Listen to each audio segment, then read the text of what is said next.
Hi there. For my in-depth exploration assignment, I chose to dive a little deeper into intersex identities. So what is intersex?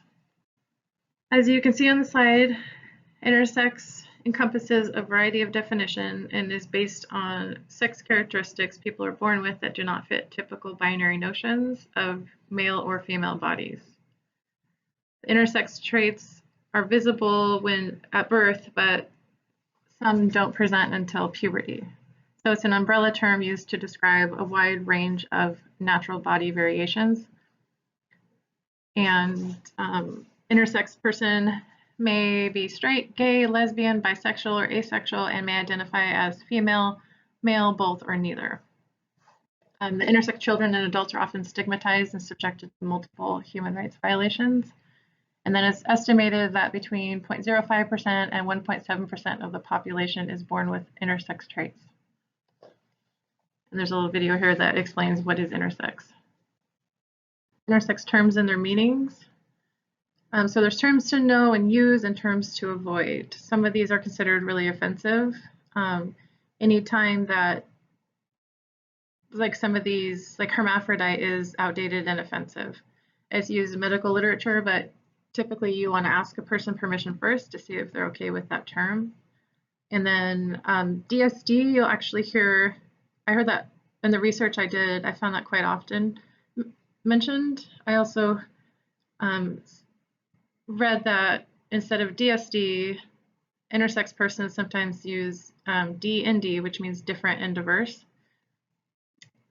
And yeah, there's IGM, intersex genital mutilation, and then the acronyms have slight differences, but they're a big meaning in them. So the small I and the big I.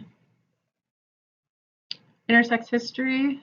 So intersex is gone back all the way to 1629, but has existed before that. That's just where a lot of the literature begins and research. So Thomasine Hall was the first discovered ambiguous dual sex person. And then from there, medical journals, even back then, it was argued that quote unquote hermaphrodites, they would say hermaphrodites didn't even exist in the human species.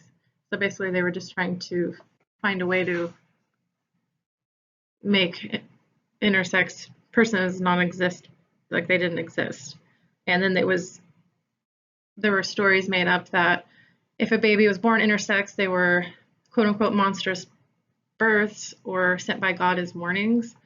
And then it ended up evolving into like a live your life and blend in kind of thing and be androgynous. In the intersex history also, during the 60s and 70s, researchers used as a philometer. So they would actually use this kind of ruler to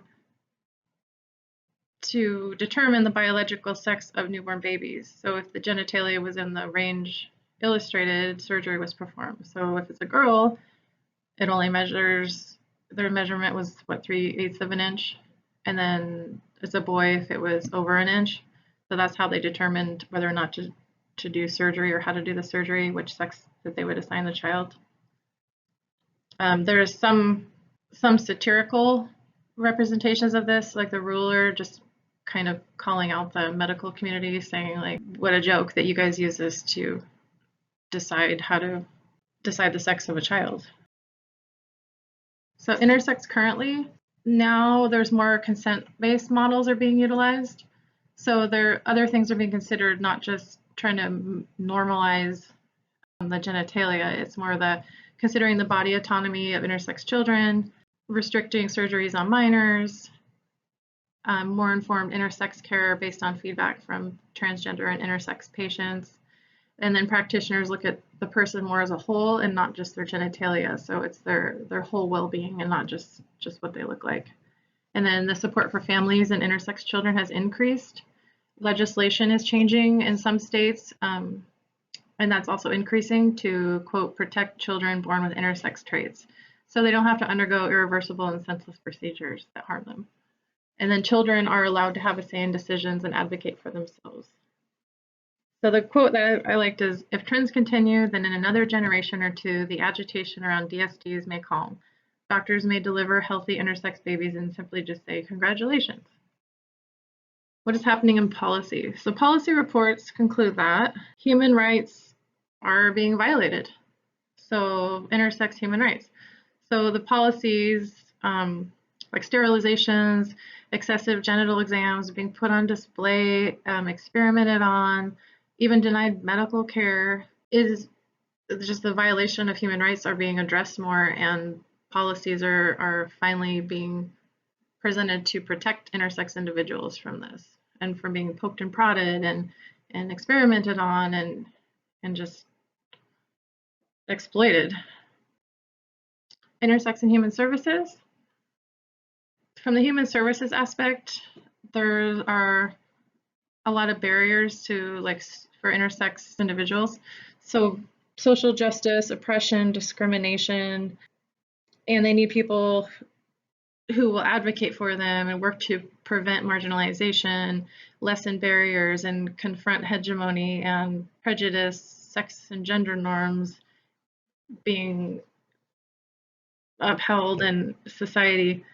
So intersex people have the right to freedom from discrimination and the right to protection from torture and other cruel, harmful, and degrading treatment, and the right to health. And then the cultural sensitivity in developing human rights protection, just effective protections. Medical concerns and repercussions for intersex people.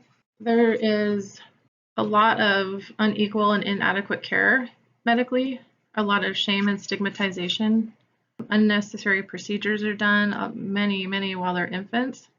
There's not a lot of thought put into procedures or patients, so basically there's rush jobs to quote unquote fix the intersex children. And then there's just a lot of negative experiences there. And then doctors can't, so medical care, there's this negative experiences. So, I mean, many intersex people don't even go to the doctor just because they don't want to deal with that. The surgical risks, most of the time can't be justified by physicians, or published medical research does not even support their decisions to do these procedures. Sexual health and rights of intersex persons. So the World Health Organization has a lot of concerns about differentiating medically unnecessary, irreversible procedures that, even if they cause harm, essentially these practitioners believe they are quote unquote normalizing children's bodies. So again, this is according to society standards, and a lot of it without cause. This video explains what it's like to be intersex and to have undergone some of these procedures and how it has affected them in their lives. So intersex and intersectionality. So these are some of the social categories. Intersex persons may have intersecting that puts them at a disadvantage for discrimination and has a big impact on their experiences. So sexism, misogyny, gender-based violence, gender stereotypes, heterosexism, disability, ableism, heteronormativity. And then there's bullying, body shaming, genital mutilation, gender social norms, marginalization, medicalization, racism, and then LGBT, LGBTI identity. So all these things, intersex individuals can have a few of these or have multiple things, and it causes a lot of issues for them in their lives because of how society perceives them, which is typically negatively. How to be an ally to intersex persons. There is a lot of education here, so don't automatically include intersex people in transgender and queer categories. Use the word crossdresser and intersex instead of a transvestite, hermaphrodite. Many of those, again, are outdated and offensive. Never ask someone who's trans or intersex about how they like to have sex or what their genitals look like. I can just imagine people don't ask people that. Why would you ask someone that? Do not share the gender identity of individuals without their permission. Respect people and their privacy. Educate yourself and others about transgender and intersex histories and concerns. Validate people's gender expression. Use non-gender specific language. challenge your own conceptions about gender-appropriate roles and behaviors, and more. I just found some resources for where intersex persons can find support. A lot of these, I looked at the Interact, and a lot of these I looked up, and there's on their pages, there's a lot of resources, a lot of advocacy, and within these, there's also more links to other more specific supports. I included this just because I thought it was important. Just misconceptions, stigma, human rights violations, holding people accountable, like policymakers and practitioners. So the term intersex is increasingly popular with intersex communities, advocacy groups, and peer support groups now developing across the globe.